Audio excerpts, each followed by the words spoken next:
people are hiding their AI use at work. They don't want to be judged. They don't want their boss to think that their job can be replaced. I'll give like a quiz to our audience. One was written by an actual human, one was written by a machine. And I was tricked. We were able to train a new AI, could sound more human than a human. You can use ChatGPT Gemini and hand it over to your boss. It looks good, but it's actually low quality. That's $9 million in lost revenue per year.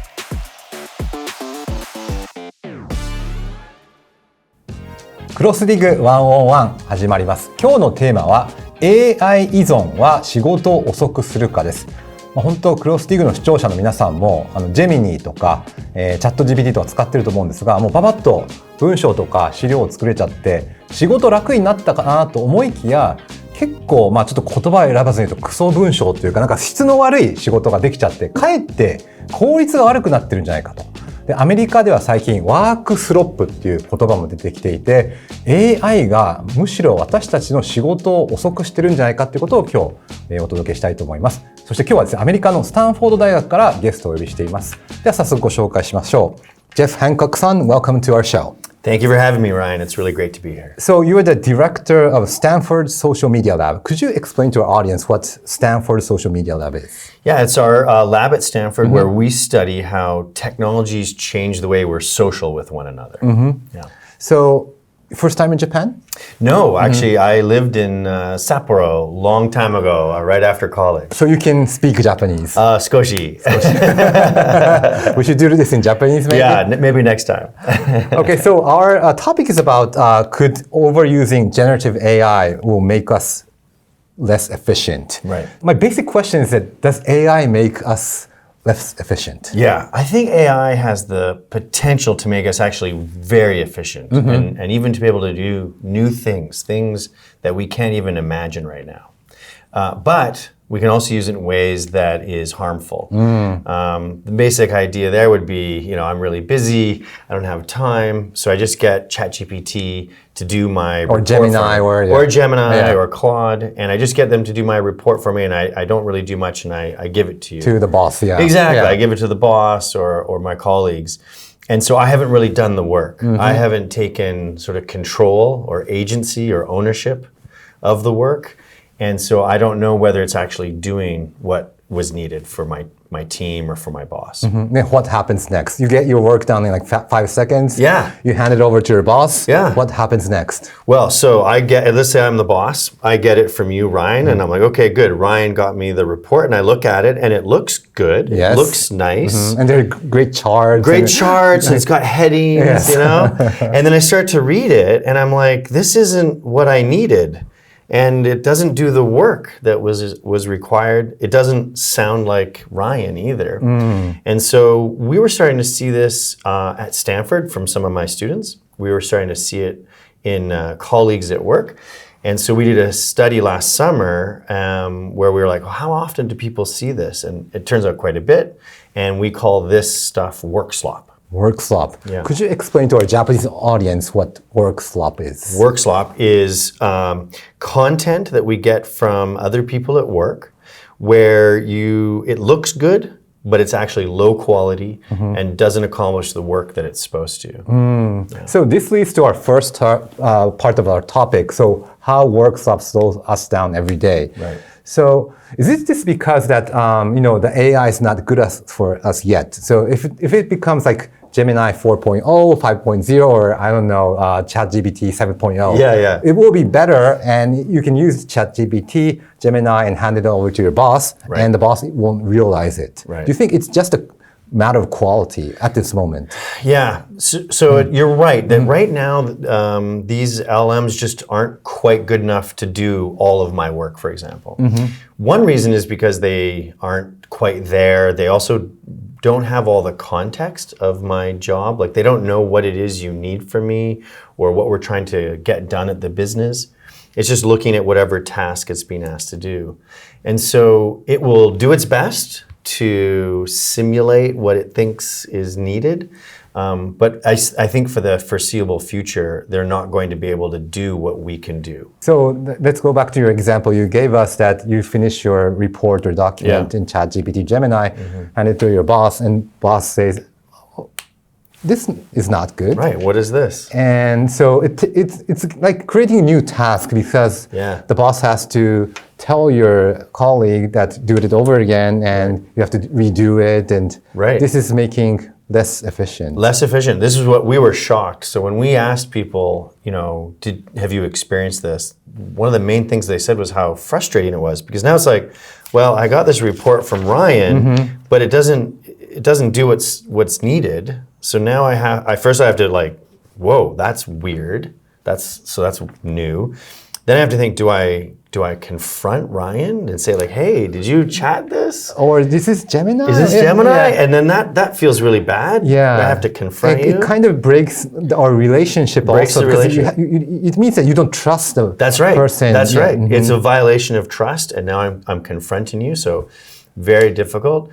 Do I do that, or do I just do it myself, do the work? So there are facts and figures. So it says that 2 hours average time it takes to resolve each incident. That's right. That's right. 2 hours because you have to you have to detect that that is work slop, and then decide, do I confront somebody or do I just do the work? And that's how much time it took. And in our survey of about 1,000 American workers, 40% of them said that they had received work 40%? Yeah. It was a lot. Wow. And, one of the things you can see here is these numbers is, if you look at their salary and you look at 2 hours of their salary, that was $186. And so you have a big organization, say 10,000 people, that's $9 million in lost revenue per year. So it has really big productivity costs. And there are also annual costs for a person, a huge company. Huge company would be very, very expensive. So these are the hidden costs of work slop. Yes, and the really hidden cost, so that's the productivity cost, which is hidden. But another hidden cost, maybe that's even more important, is what you were saying before, that interpersonal thing, relationship. Because now I'm like, oh, Ryan is using AI to just do his work. By the way, I created these questions by myself, so I did not use AI. Well, fair enough. I mean, you should have used AI, because AI is actually really good at it. But this is the thing, is when we talk about the AI, there's ways we can use AI to be really good, like, how should we ask these questions? Of course, But you have to be responsible for them, and you have to make sure that they work for the thing. And these are really great questions. Thank you. Yeah, you're welcome. But if you hadn't done that, then I might think, well, maybe Ryan isn't as smart as I thought. Maybe he's not as competent. And then, like you said before, trust, right? It could really undermine my trust in you. And then ultimately, that's the biggest, I think, worry, is that it makes teamwork at organizations harder to do. Because if you say, did you create these questions using AI, I feel kind of offended. Right. Yes. Right. And it kind of breaks the trust. And you feel defensive, like, oh, no. I have to say, no, this is not AI, it's human. Right. It's human. And maybe I used AI a little bit. Right. And so we see this all over the place. In fact, this was so popular last year. It was the #1 downloaded article. So this is an article of the Harvard Business Review. Yes. So it was the #1 downloaded article. #1 downloaded article. Do you think that the workers are starting to hide that they're using AI for their documents or emails or? Yeah, this is a big problem. In another study by MIT, they called it the shadow economy. The shadow economy. So people are hiding their AI use at work. And it's because they don't want to be judged as not competent. They don't want people thinking that they use AI all the time. And they also don't want their boss to think that their job can be replaced by AI. And so we call this the AI shadow economy. It's really bad for two big reasons.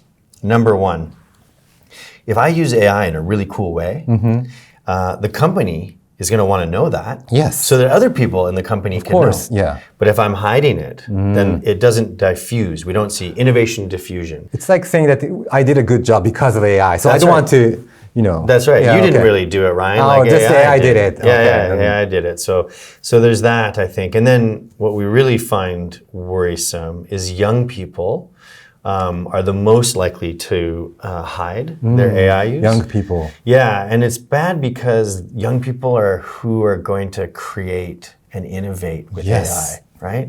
We want to see what the young people are doing. We want to encourage them to share. But right now, they're very worried that their boss will be like, you used AI. We're going to replace you. So do you think that the bosses should kind of encourage people to use AI or speak out or don't be afraid? Yeah, I think leaders have to be really careful to do two things. Two things. So one is I want you to use AI in ways that help you become better. And I don't want you to use AI to just make work slop, right? And so some companies in the US said, I don't care how, you have to use AI. And also you got to get a whole bunch of stuff done. You don't give them any guidance. And then you also make them get lots of work done. Oh, you can use AI, so you're going to be really efficient. So you overburden them and you tell them they have to use AI, they're going to make work slop. Versus, hey, I want to invest in you. I want you to use AI. And I want you to share that and be upfront about it and share with your team so that we all know how we're all using AI and we can all help each other become better users of it. I think that would be a really good thing for leaders to convey to their employees. So you're a professor at Stanford. How are the students using AI? It's such a good question. After my class, I take out the top 10 students for lunch. And one of the main topics we ask is, okay, how to use AI? 2 of the 10 students will always say, no, I never use AI. These kids... Are they lying? Or... Well, at first I was like, really? Really? But it's almost always young women that just work really, really hard. And I think maybe it's part of their values to not use AI. So they just work so hard. The other 8 will typically say, yeah, I use it. I use different models. So sometimes they'll say, I use it to take your readings and make it into a podcast. Because I learn better from listening. Interesting. Instead of reading, they listen to the documents, papers. That's right. They'll get it so that it creates a podcast. So it's 2 people. That makes sense. That talk about it. They're AI generated, but 2 people talking about it, and so they can listen to it on their bike ride to class. Like Notebook LM. Exactly. Notebook LM is the one they talk about a lot. And then they'll use another model to create bullet points of main things to learn. And then they create a Professor Hancock simulation. AI Professor Hancock, yes. And what they'll do there is they'll get Professor Hancock, AI, to make a quiz, to test them, or to ask questions that I might ask in class. And so that way it's really cool. Yeah. They're changing the nature of the thing to, say, a podcast.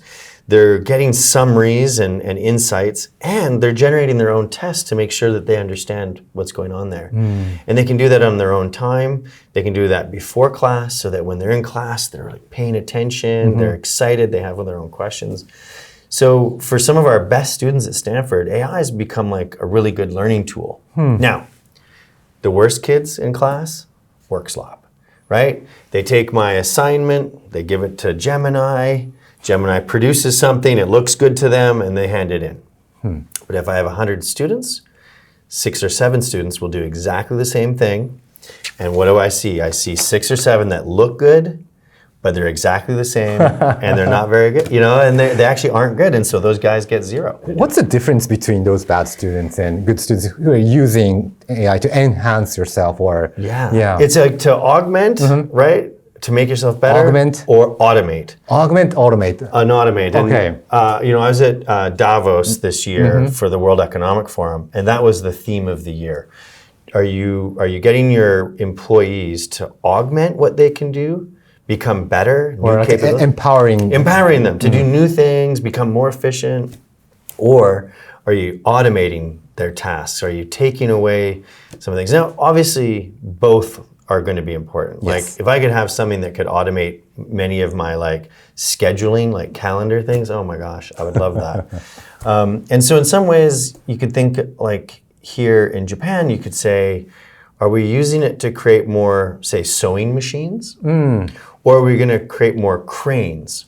Cranes, they allow us to build buildings we could never do before. Sewing machines allow us to sew faster. Right. And so I think we want to try and think, what are going to be the new cranes? So I kind of get the idea, but what's the difference between a person who's just automated? Yeah. What's the main difference? The main difference with them is your mindset. What we say is mindset. Okay. And I understand in Japanese it's Maindo Seto. Maindo Seto. Yeah, Maindo Seto. I was so excited that Japanese has that.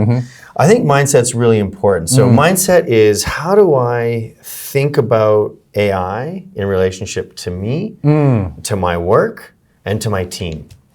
If I have a pilot mindset, we call it, where I'm like in charge. I'm driving the plane. I'm the one thinking about what I'm going to do with AI to help make me and my team better, versus I'm the passenger, right? I can't do anything. I'll let the AI do it. And have drinks. Yeah, and I'll go have some sake and some snacks. beer. Yeah, exactly. Watch a movie. Yeah, watch a movie. Let the machine do the work. So I think the best students and the best workers have pilot mindsets. Yeah, and we can help people become pilots by encouraging them to use AI, to give them AI literacy, to get the team to talk about how they as a team can use AI. So you should become the pilot. Pilot mindset. Pilot mindset. And if leaders, if the president and the bosses can help their employees have a pilot mindset, they're going to become much more productive, much more happy, and they'll be building more cranes than just sewing machines. Yeah. Let's go into the second part. So we talk about work, so personal relationships. So before going on into the topic, I'll give like a quiz to our audience. So I'll show this on the screen. Okay. And there's paragraph A and paragraph B. And so either one is written by an AI and human being. One was written by an actual human you could go on a date with, and one was written by a machine. And I was tricked. Yeah. So so could you give the correct answer to our audience, which you is bet. Yeah. So once the audience has a chance to make their decision,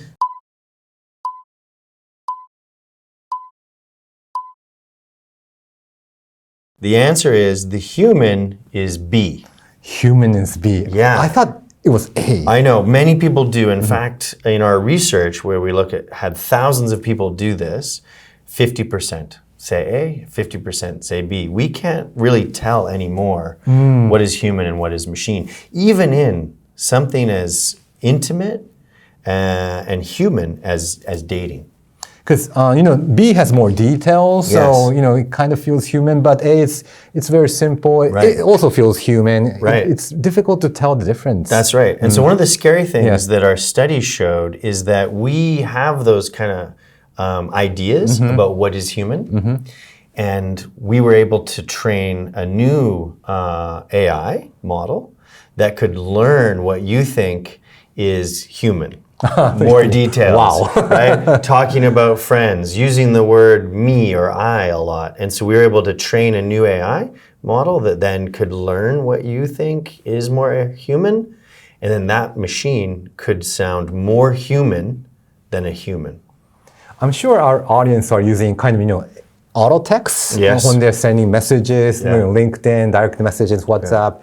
So do you think that will also be like a slop in the future? Absolutely. I mean, even now when I use Gmail, actually when I use almost anything, it wants to write my email for me, And so once you see that, there's 3 or 4 sentences, it's kind of hard to unsee it, right? And do your own.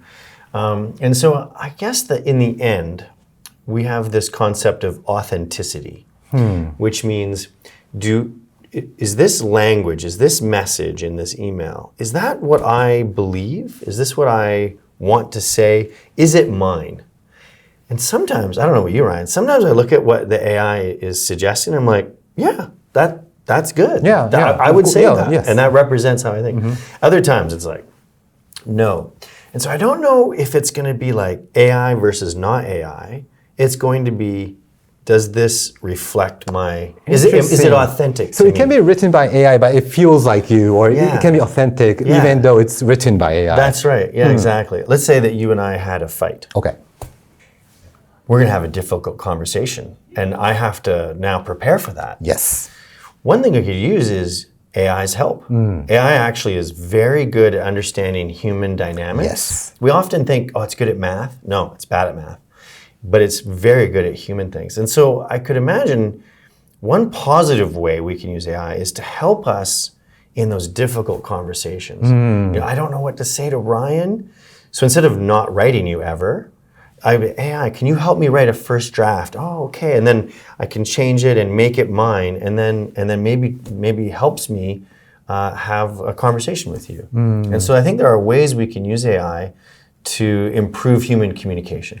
But the person who receives that email, do you think that the person will think that, oh, maybe this is written by AI, so it's not representing him or her, and it doesn't, move my heart or something? I think that for the next year or two, we will be a little suspicious. And that's not good for trust. But I think ultimately what we will learn is I care not about whether AI wrote it or Ryan wrote it, but is this genuinely what Ryan wants to say to me? And if it was genuine and authentic, then it's okay if AI helped him write it. In fact, maybe it's better now that AI helped Ryan write it because it's more thoughtful and more respectful. Or like taking your time to prepare to send a letter. Exactly. By using an AI. That's right. Maybe AI is going to be like calligraphy, where it took me longer to do it because I used AI to make this as good. That's true. For our relationship as I possibly could. Because when I write emails, I kind of brainstorm using AI. And it takes a lot of time. It takes Instead time. of just typing a random sentence. Absolutely. I think a lot of times AI isn't just about saving time. It's about being able to do something new. Do you think when there's an email written by you or with the help of AI, and I feel it's authentic, is it like a human instinct thing? Yes. So one of the biggest things, one thing I do research on is deception. Deception. So how people lie, how people detect lying. And of all the research, decades and decades, there's only one thing that we observe in every study, which is the truth bias. Truth bias, okay. So the truth bias means that I believe you, and that's my default. Afterwards, if you said something that maybe is contrary to something else I know, maybe I'll be suspicious, right? But my default is to trust you. Now we do have a bit of an issue, because now maybe my default is like, did you do that or did AI do that? And so I think there is some problems there, and I do worry that people are going to be suspicious of others, and that could undermine trust, at least in the short term. So do you think in the future there'll be like the principal agent problem? So, basically, the principal delegates the authority to the agent. And agent do something that's their own interest. Yeah, this is, I think, a great way to think about it. Principal agent. I also like to think mechanic or lawyer. Or accountant. I can imagine a time soon where we will have agents that will work on our behalf. Yes. And they will have some duty to do what is in my best interest. The thing that makes them a little bit different, unlike the mechanic or the lawyer, is there's also a corporation involved. Right? So let's say that ChatGPT is my agent. I build a little Jeff agent, and he goes and talks to Ryan for me. So he's my agent. He has a responsibility to me, but also is owned by a corporation. And so there's some really interesting things there where who should I trust more? Will the agent really do what is in my best interest if it's owned by a corporation? And so this is one of the biggest challenges I think we'll see in the next year or two. Let's go into this final part. Yeah, let's do it. So the future of AI, and how can we build good relationship with AI and use the technology in a more human-centric way. Yes. So I want to show our audience your study of X, the social media. Yes. We published this research in the Science magazine, which is showing a way we did a study where we wanted to know, could we use new AI, these language models, to change the way we experience social media? A big complaint about social media right now is that I don't control what comes in. The social media company does. And the social media company has values, The main one is how much attention I give it. Yes. Engagement. And those values might differ from mine. Maybe I don't want to look at, political speech or car crashes or, really negative news. Maybe I want to see cats. Yeah. I love cats. Or watch some hockey because I'm a hockey player. So, because people feel that in social media they don't have control anymore, we did a study here to see if we could use AI to change the kind of content that people got. So when they would open up X, instead of seeing what X had ranked for them, we either took really polarizing content. I think all people on the other party should be put in jail, or we should be violent, or we can't trust any elections because they cheat. Any of that kind of content, very polarizing. We'd either use an LLM, like a ChatGPT type system, to move that content down so they were less likely to see it, or up. So what happened? When we reduced that kind of like really angry, polarizing content, people became more calm. When we increased it, they got more angry, more upset, and less calm. And so we were changing people's emotions by the content that they were seeing. And so what it showed was two things. Okay. It's the content in social media that is causing us to become angry and then polarized. It's not necessarily the algorithm, it's the content. But we can modify that and then reduce the sort of like temperature of polarization. In the US, probably one of the biggest problems the country faces is polarization. Yes. And so this study, I think, is important because it shows that we can use new forms of AI, large language models, to take control back so that our social media feeds fit our values and not the values of the company. Interesting. So I have two questions. One is that, social media companies has their own AI. Yeah. For instance, X has Grok. That's right. Do you think that we should not just rely on their AI, but create our own or citizen-focused AI or by Stanford or something like that? Right. I don't know the answer to your question because the big models have all of the usage. But I'm hoping that in the future there will be models that are much more based in real knowledge and facts. So one of my colleagues, Jeremy Bailenson, also at Stanford, he created an LLM that was based on his laboratory's research. He studies virtual reality. But he used what's called a RAG system, where he lets the AI only look at things that has been published from his lab. And so when you ask that system questions about virtual reality, it doesn't hallucinate. It doesn't make stuff up. It's from the lab, so it's fact-checked. It's fact-checked, and it's right, exactly. Whereas if you ask, say, ChatGPT or Grok, it will hallucinate. It will, about 20% make time. things up, Make things up, yeah, exactly. So I do think we're going to see that. So my second question, so some countries are banning social media, like Australia, for like teenagers. Do you think that before banning social media, maybe we can make use of AI to make the social media platform a healthier place? Well, absolutely. And I think there's two things there. One is, can we use AI to make these social media spaces healthier, especially for kids? The number one used app by young people is YouTube. Yes. Right? And so are there ways that we could use LLM for a family to say, hey, this is the kind of stuff I want my kid to see. And I don't have to use special buttons in it. I could literally, LLMs are really good at language. I could write out a policy for what I would want my for each children family. And then each family can have their own policy, or you could say, well, I like Ryan's family's policy. I'm going to use that as well. So we can kind of take control there again.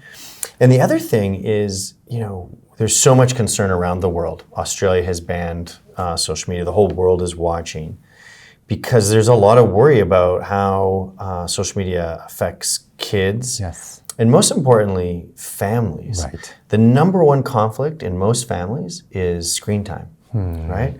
And so we know that by just letting families use social media, letting kids use social media, it's led to some problems, important ones. Can we learn some lessons from that for AI? And we have a AI companions report coming out of Stanford where we worked with experts from around the United States, had all the major platforms there. And one thing I think we want to be really careful about is young people and AI. Of course. How can we use it to help them with education, to learn in new ways, to create? But we want to make sure that we're not allowing them to use it to create new kinds of relationships or attachment. And so I think, yes, social media is a really great place to look to say, what could we learn as we create this new technology, AI? Okay, so we need to wrap up my final question. Right. So how can what's the ideal relationship of a human being and AI? What will be the future of AI? Yeah, I think that when AI makes us better people, when it helps us have better relationships with other people, that's a success. If the AI is used to sort of distract me or not talk to you, I'm going to talk to my AI friend instead of to Ryan, that's not good. So how do we ensure that our AI use is human-centric? It's that AI should be helping us be better humans and have better relationships with humans. Okay, Jeff Hancock-san, thank you for joining our show. I really enjoyed the conversation. Thank you, Ryan. Me too. Thank you so much. I look forward to doing it again. Yes. All right. チャンネル登録もよろしくお願いします。あと、クロスディグの X もありますので、ぜひフォローしてください。